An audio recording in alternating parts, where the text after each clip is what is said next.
My piece for the choir book is called Wonder, and it's a setting of a poem by Thomas Traherne, who was a 17th century English poet. And I was attracted to the poem really because it seemed to be quite celebratory in tone, and it's a sort of response to uh, the sense of wonder and awe of the majesty of the world.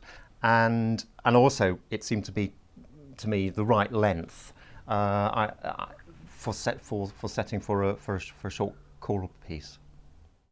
Thomas Traherne, he wasn't very well known in his own lifetime. In fact, his poetry was only really discovered in the late 19th century. He died quite young. I think he was only about 37 years old. And he was also an Anglican priest. And his poetry really, I think it was sort of reflected a sort of mystery of the world. He was what you might now call a metaphysical poet. And so this particular poem, Wonder, I think is quite childlike in its innocence, and I think it attempts to express maybe the sense of wonder and awe when one contemplates the universe. I've always been interested in the combination of music and theatre, and particularly the very many different ways that one can stage music. I mean, from opera to ballet to writing music for plays. And I think in my music there always is a sense of theatre, in the sense that I imagine an audience when my music is being performed, and as I'm actually writing it. And I also imagine the performers playing or singing or performing my music. So there's a sort of physicality about the music which I compose into my own music.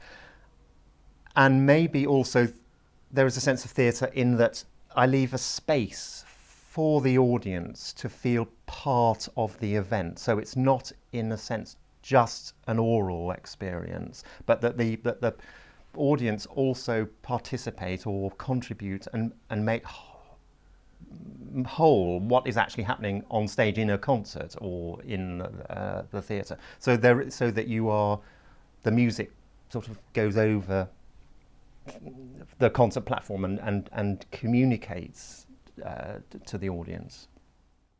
I've always been interested in the theatre. I mean, at school I was performed in the theatre as an actor, and then as a singer, and also as a music theatre performer. So I have that sense, I think, of performance, which I try and put in my music as well. So when I'm writing, I'm not thinking of abstract instruments or anonymous singers. I'm actually imagining people, flesh and blood people, performing this piece. But with the theatre, it allows you to go very deep into psychological narratives or personalities, which I find I really respond to when I'm writing music, going deep inside a particular maybe a situation or relationship.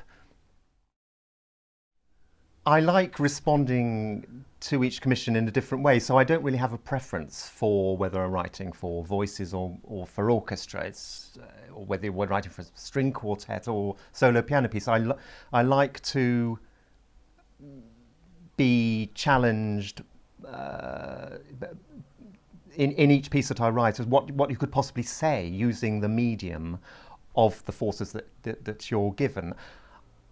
I also played the violin when I was young, so I've played in amateur orchestras and semi-professional orchestras, and so I love writing for orchestra, but also I've sung in choirs. So and for a composer, it's rarer to actually get the chance to write for unaccompanied amateur choir, and so and a short piece as well. So all those things sort of go in the mix when you're writing as to how you're going to solve that problem of writing something that's performable by amateurs. It's only 5 minutes long, and is for unaccompanied SATB choir.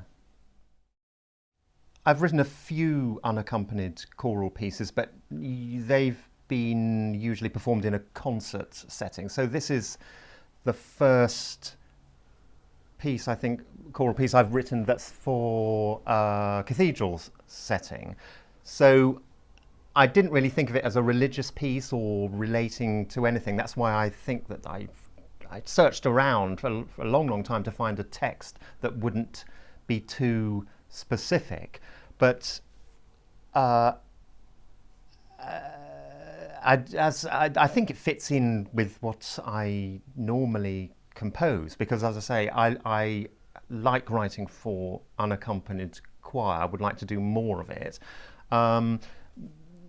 because it's quite a difficult technical problem to solve as a composer, and so hopefully my piece is not so site-specific that it can only be performed in a cathedral, but maybe it could also be sung in a concert setting.